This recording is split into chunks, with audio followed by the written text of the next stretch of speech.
कांगड़ा में सीएम ने किया करोड़ों की योजनाओं का शिलान्यास। विपक्ष पर जमकर साधा निशाना, कहा पेंशन पर खर्च हुए 1300 करोड़ रुपए। बीजेपी के राष्ट्रीय अध्यक्ष का हिमाचल दौरा। 3 दिन के दौरे पर जेपी नड्डा नगर निगम के चुनाव को लेकर के करेंगे अहम बैठक। क्या हिमाचल में बदल जाएगा सीएम का चेहरा? दिल्ली के डिप्टी सीएम ने दिया बयान। हिमाचल की सियासत में आया भूचाल। मिशन रिपीट पर काम कर रही बीजेपी। कल्याणकारी योजनाओं को लेकर के सरकार प्रतिबद्ध, जनता को सीधा लाभ देने की कोशिश। बिलासपुर के शक्तिपीठ नैना देवी में अष्टमी पूजन की धूम। महागौरी स्वरूप की हो रही पूजा। कई प्रदेशों में पहुंच रहे श्रद्धालु। नमस्कार, आप देख रहे हैं साधना प्लस न्यूज। आप सभी का स्वागत है खबरें हिमाचल प्रदेश के हमारे इस बुलेटिन में। आपके साथ मैं अंजलि झा। अब करते हैं बुलेटिन की शुरुआत खबरों से। मुख्यमंत्री जयराम ठाकुर ने सुलाह विधानसभा के नागाड़ी में 235 करोड़ की 51 योजनाओं के उद्घाटन और शिलान्यास किए हैं। उन्होंने कहा कि कांग्रेस के समय पेंशन पर 400 करोड़ रुपए खर्च होते हैं, अब 1300 करोड़ बीजेपी की सरकार में हो रहे हैं। साथ ही साथ उन्होंने यह भी कहा कि प्रदेश में बीजेपी की ही सरकार बनेगी। आम आदमी पार्टी गलतफहमी में रहना चाहती है तो उसमें कोई आपत्ति नहीं है।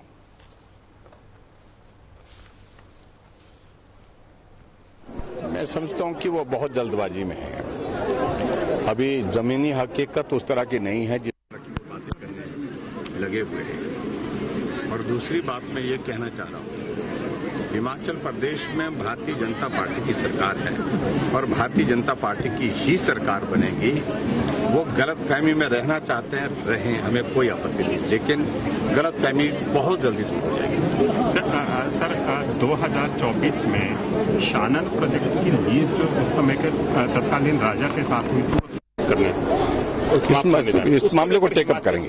इस मामले को टेकअप करेंगे, पूरी जोर के साथ करेंगे। सर एक बात और आ रही है कि हिमाचल में चुनाव जो है पहले वक्त से टाइम से पहले हो सकती है, क्या ऐसा कुछ? ये आप देखिए, ऐसा नहीं, ये आकलन अपने अपने हिसाब के हैं कुछ लोगों के, कोई जस्टिफिकेशन नहीं मेरे हिसाब से, क्योंकि चुनाव का निर्धारण तो चुनाव आयोग करेगा कब होने हैं।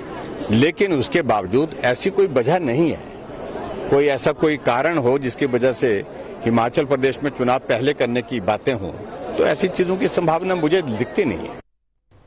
विधानसभा चुनाव से पहले बीजेपी के राष्ट्रीय अध्यक्ष जेपी नड्डा 3 दिन के प्रवास पर हिमाचल पहुंचे हैं। इस दौरान ही वे न केवल विधानसभा चुनाव बल्कि शिमला नगर निगम के होने वाले चुनाव पर भी बैठक लेंगे। बता दें कि बीजेपी हिमाचल में बारी बारी की सरकार की प्रथा खत्म करना चाहती है और इसीलिए 4 राज्यों में जीत के बाद से जहां पर हिमाचल पहुंचे नड्डा भी पार्टी और सरकार को जीत का मंत्र देंगे।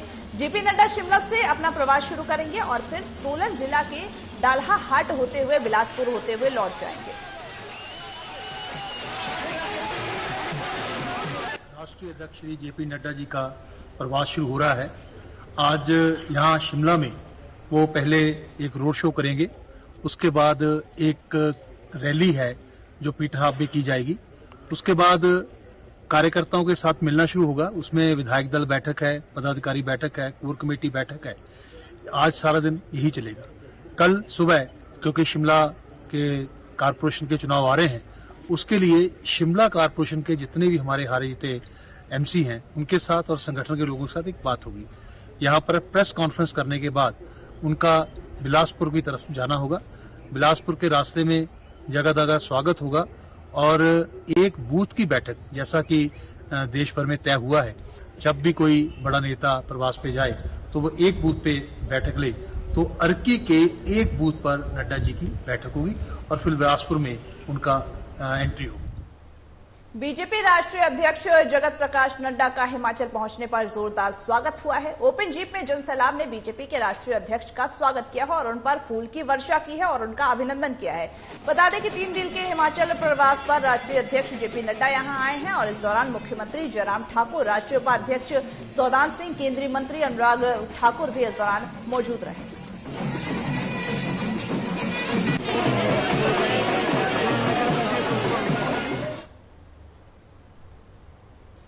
क्या हिमाचल प्रदेश में सीएम का चेहरा बदला जाएगा। दिल्ली के डिप्टी सीएम मनीष सिसोदिया के इस बयान के बाद से हिमाचल की सियासत में भूचाल आ गया है, जिसमें कि उन्होंने कहा कि जयराम ठाकुर नाकाम जो सीएम है वो साबित हुए हैं और इसीलिए अनुराग ठाकुर को सीएम बनाया जा रहा है। तो वही एस ज्वालामुखी के विधायक रमेश धवाला ने बयान ये जारी किया है, जहां पर धवाला ने कहा कि मेरा इतना कद नहीं है कि मैं इस बयान पर टिप्पणी करूं।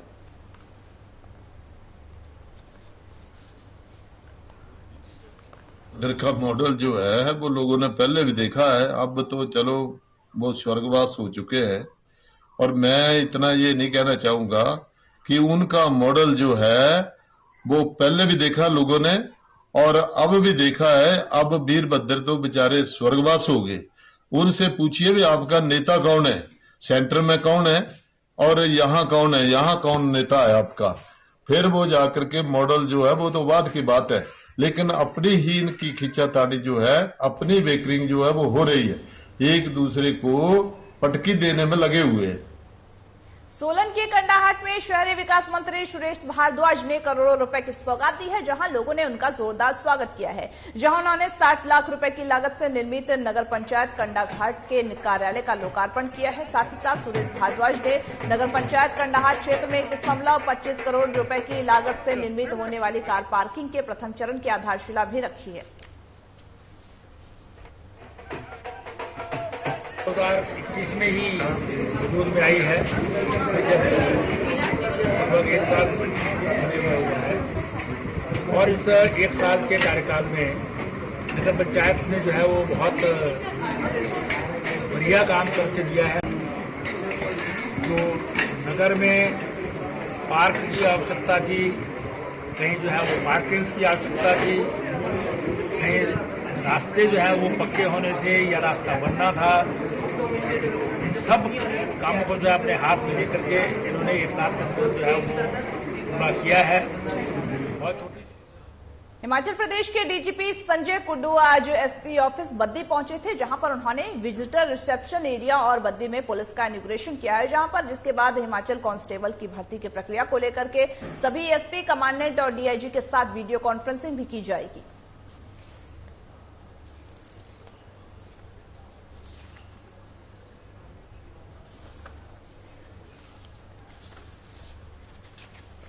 ने मेरे को इनवाइट किया था उनके स्टूडेंट्स को एक लेक्चर देने के लिए, तो मैं वहां गया और उसके बाद मैं यहाँ आया हूँ। मैंने यहाँ इनका विजिटर जो रिसेप्शन एरिया है उसको इनॉग्रेट किया और साथ ही साथ बद्दी पुलिस का लोगो इनॉग्रेट किया। अब हमारी वीडियो कॉन्फ्रेंसिंग है सारे एसपी से, कमांडेंट से, डीआईजी से भर्ती की प्रक्रिया को लेके। आप जानते हैं कि करीब 1,80,000 लोगों ने कांस्टेबल की पोस्ट के लिए अप्लाई किया था, उसमें से 75,000 के करीब पास हुए थे और उन्होंने रिटन एग्जामिनेशन दिया। उसमें से रिटन में करीब 25,000 के करीब पास हो गए। अब आगे की कार्रवाई उनके डॉक्यूमेंट की स्क्रूटनी, उसके बाद फाइनल मेरिट लिस्ट निकालने की कार्रवाई चल रही है। उसके लिए अभी वीडियो कॉन्फ्रेंसिंग होगी और मैं सबको ये बताना चाहता हूँ इस बार भर्ती बड़ी ट्रांसपेरेंट फेयर तरीके से हुई है और अब जो रिटन का रिजल्ट आ गया है 5 नंबर हाइट के हैं और 15 नंबर डॉक्यूमेंट्स के हैं। 100 नंबर में जो भी मेरिट बनेगी उसको हम डिस्प्ले करेंगे। हिमाचल में Bharatiya Janata party mission repeat को लेकर के काम कर रही है, जहां पर केंद्र की मोदी सरकार और प्रदेश के जयराम सरकार जन कल्याणकारी योजनाओं को लेकर प्रतिबद्ध है। सीधा लाभ लोगों को मिले, इसके लिए प्रयासरत हैं। ये बात पूर्व मुख्यमंत्री प्रेम कुमार धूमल ने सुजानपुर विधानसभा क्षेत्र के अंतर्गत आने वाली पंचायत टौणी देवी में बीजेपी सुजानपुर मंडल पार्टी कार्यालय के शुभारंभ के दौरान कही है। सुजानपुर मंडल की ओर से टौणी देवी केंद्र में मंडल का कार्यालय खोला गया। इसके लिए मैं सभी कार्यकर्ताओं को, मंडल पदाधिकारियों को, सब कार्यकर्ताओं को बहुत बहुत बधाई देता हूं और डोगरा जी का धन्यवाद करता हूं जिन्होंने हिमाचल प्रदेश के विश्वविख्यात शक्तिपीठ श्री नैना देवी में आज चैत्र नवरात्रि की अष्टमी की पूजन धूम की रही, जहां पर बता दें कि आज मां के महागौरी स्वरूप की पूजा की जा रही है। पंजाब, हिमाचल, हरियाणा, दिल्ली, यूपी, बिहार और अन्य प्रदेशों में भी हजारों की संख्या में श्रद्धालु अष्टमी पूजन के लिए यहां पहुंचे हैं। अष्टमी है माता जी की। विशेष रूप से यात्रीगण यज्ञ करते हैं, कन्या पूजन करते हैं, कड़ा का प्रसाद से माता जी को भोग लगाते हैं और उसके बाद कन्या पूजन करते हैं। कन्या पूजन का और यज्ञ का विशेष महत्व है। माता के नवरात्रों के उपलक्ष्य में यहाँ पे लंगर लगाया जा रहा है। यह लंगर एक साल में 4 लंगर लगाते हैं।